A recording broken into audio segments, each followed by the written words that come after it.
Hi guys, Micah Fights with Friends here. Shout out to Esther Lynn /MMAfighting.com for having the best face-off picture of TJ Dillashaw and Dominick Cruz on the internet.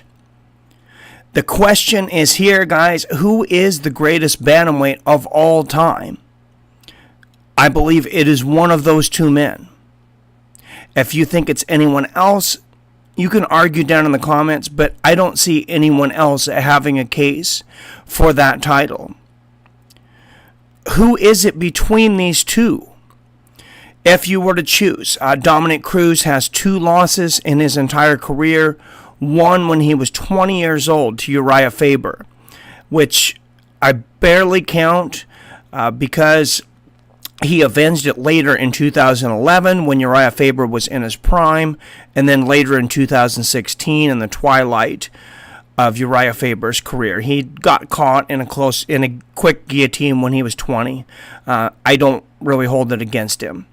TJ Dillashaw, 16-3, won his championship originally against Renan Barão. Renan Barão was a beast at the time. A lot of guys feared this guy.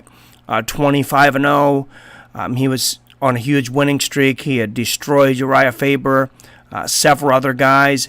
TJ Dillashaw went in there with an incredible game plan, picked him apart, came back and beat him again, knocked him out.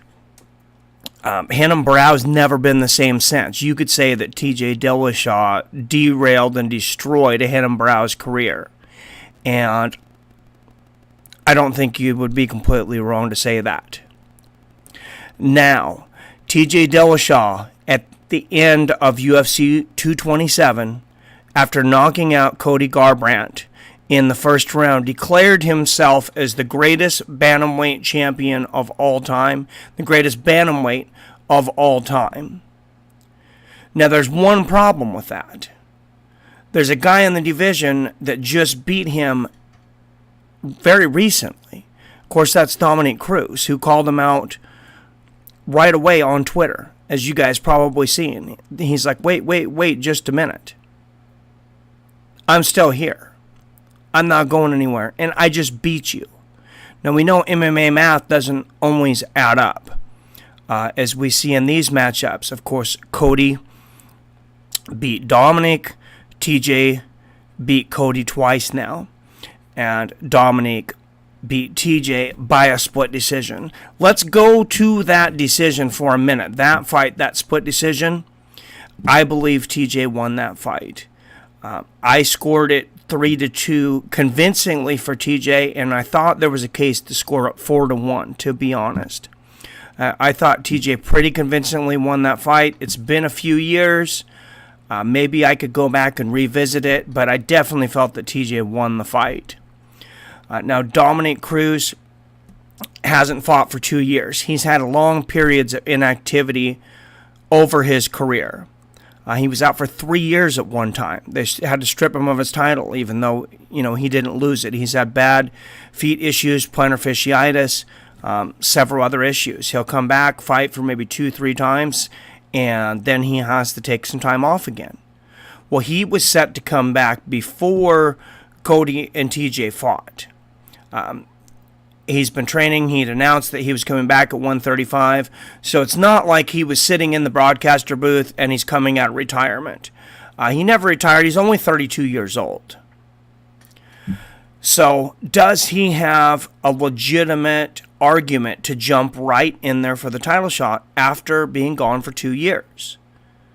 Under the old UFC rules, before Brock Lesnar was said to get a title shot against Daniel Cormier, before Conor McGregor signed an immediate title shot with Khabib Nurmagomedov after being gone for 2 years, I could say that maybe not. But TJ Dillashaw put the nail in the coffin when, after his match with Cody, he said, "I'm the greatest bantamweight of all time." You say you're the greatest of all time, you better be ready to take on all comers. Now, if you say you're the greatest of all time and there's a guy that's beaten you, and you really want to show that you're the greatest of all time, wouldn't you jump at the chance to avenge that loss? That means to me 100% there's doubt in TJ Dillashaw's mind whether he can beat Dominick Cruz or not. He's saying he's the greatest of all time in the bantamweight division, but he does not believe it himself 100%. Now, does that mean he's not confident? No, it doesn't mean that at all.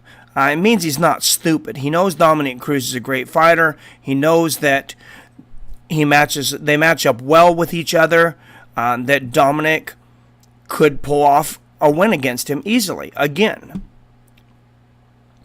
So why TJ Dillashaw would come out and call himself the greatest of all time and then not want to avenge his loss against the man that beat him just a few years back, that doesn't make any sense to me. I mean, that's not something that the greatest of all time in a division would want to do.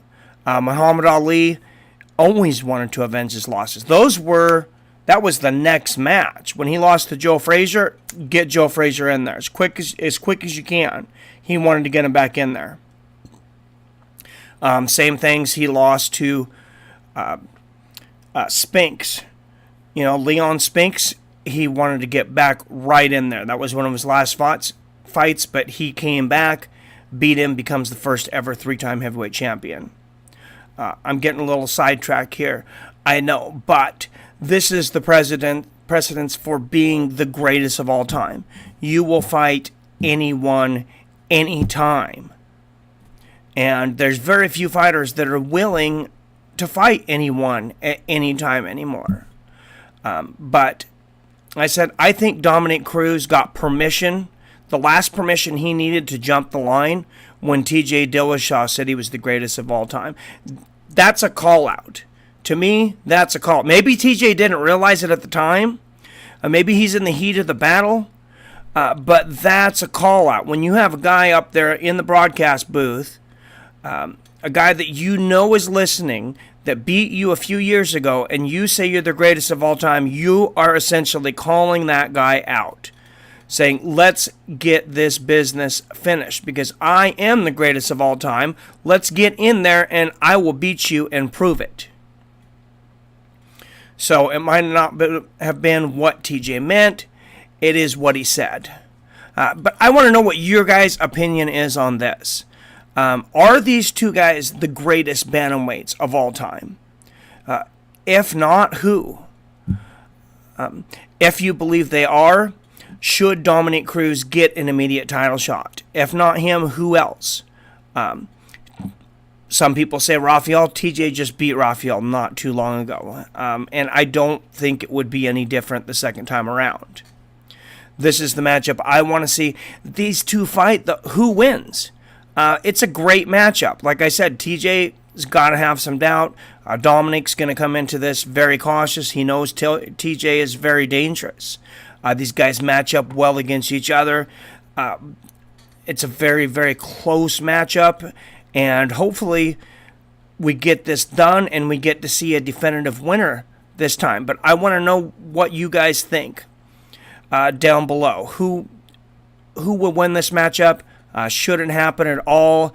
And who is the greatest bantamweight champion of all time? Or do we have to wait for this match to find that out?